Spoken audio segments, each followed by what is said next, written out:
Ontario Municipal Affairs and Housing Minister Stephen Clark is resigning from cabinet after weeks of pushback from political opponents, First Nations leaders, and residents following multiple investigations into his ministry's handling of the Greenbelt land swaps.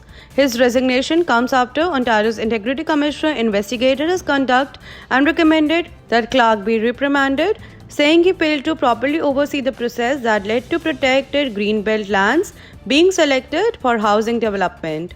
Weeks earlier, the province's Auditor General found the process for choosing which parcels of land would be open for housing development was heavily influenced by a small group of well-connected developers who stand to make billions of dollars. In a letter posted Monday morning addressed to Ontario Premier Doug Ford, Clark said he tried to fulfill the mandate of getting more homes built for the people of Ontario. In a post on X, formerly known as Twitter, Clark said, "Although my initial thought was that I could stay in this role and establish a proper process so that these mistakes don't happen again, I realize that my presence will only cause a further distraction from the important work that needs to be done and that I need to take accountability for what has transpired. As such, please accept my resignation as Minister of Municipal Affairs and Housing. I will continue to serve my constituents as the MPP for Leeds, Greenbelt, Thousand Islands and Rural Lake."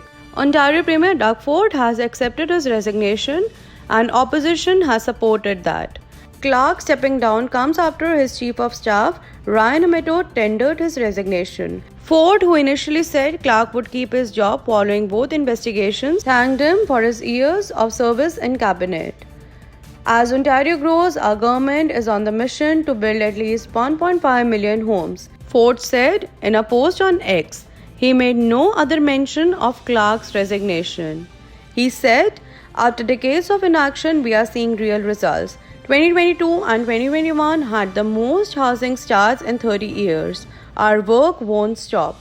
Ontario NDP leader Maris Stiles said Clark finally did the right thing, but that there are still others that need to be held to account. Stiles is calling for Ontario legislature to be recalled to return the removed lands to the Greenbelt. Interim leader for the Ontario Liberals, John Fraser, and Green Party leader Mike Schreiner echoed similar calls in public statements. Fraser said what needs to happen next is the Premier needs to open the books on the Greenbelt land swaps and waive cabinet privilege as it relates to this decision. Mike said, "The Premier keeps assuring us that the buck stops with him. It's time for him to step up and prove it." Let's hear the timeline of events in the Greenbelt controversy. On November 4, 2022, Municipal Affairs and Housing Minister Steve Clark announces via news release that Ontario would remove 7,400 acres in 15 different areas of the Greenbelt, while adding 9,400 acres elsewhere in order to build 50,000 homes. It contradicted a pledge he made in 2021 not to open up the Greenbelt to any kind of development.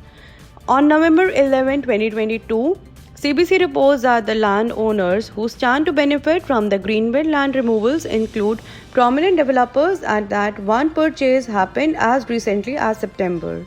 On November 30, Clark says he did not tip off developers ahead of announcing changes to the Greenbelt. Premier Ford says the same a day later. January 6, 2023, Ontario Provincial Police say they are working to determine whether they should investigate the matter. January 18, Ontario's Integrity Commissioner and Auditor General both announced that they will conduct separate probes. The Integrity Commissioner launches an investigation into Clark based on a complaint from NDP leader Margaret Stiles. She asked the Commissioner to investigate whether Clark broke ethics rule around making a public policy decision to further someone's private interest. On February 23, Stiles asked the Integrity Commissioner to issue an opinion on Ford's actions surrounding his daughter's tag and dough event ahead of her wedding. Ford has acknowledged that some developers who are friends attended the $150 a ticket event, and media reports say lobbyists and government relations firms were also invited. Stiles says in her complaint that several individuals and developers who attended the subsequent wedding have received favorable ministers' zoning orders and at least one has been benefited from Greenbelt changes. On March 16, the Integrity Commissioner temporarily set aside the Stag and Doe request, saying there is an overlap with the Greenbelt investigation that's already underway. The Commissioner says he and his staff are reviewing the extensive material gathered so far, have been done independent research, and are preparing summonses for various witnesses to be interviewed. On August 9, 2023, Auditor General releases her report. Her findings include that all but one of 15 sites removed from the Greenbelt were suggested not by civil servants but Clark's chief of staff, who was given packages at an industry event by two key developers, and that developers who had access to the top staffer wound up with 92% of the land that was removed. If some sites did not meet the criteria for selection, such as for environmental reasons, the criterion was simply dropped, rather than selecting a different site. On August 10th, the Integrity Commissioner's Office says it has started reviewing a request from Ford's office to investigate Clark's Chief of Staff, Ryan Amato. On August 14, Ford says it is creating a working group to implement Auditor General's recommendations on improving processes.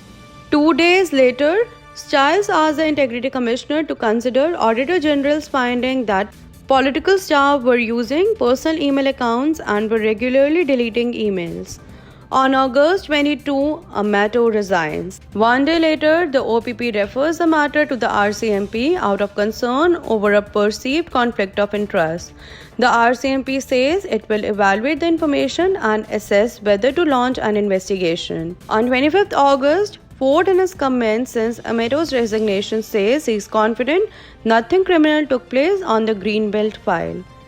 3 days later, First Nation chiefs across the province call on Ford to return the land to the Greenbelt. The chiefs of Ontario say they are angered they were not consulted on the land swap that involves several First Nations traditional territories.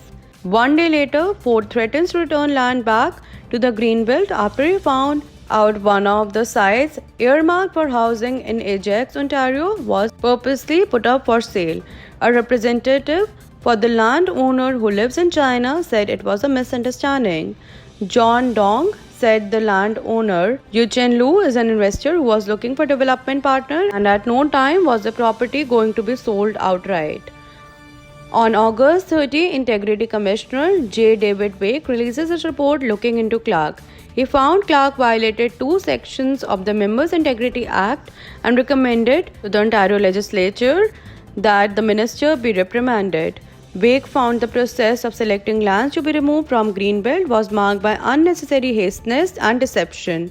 He also found that Amato was the driving force behind the process and that Clark was unaware, although he should have known, what his chief of staff was up to.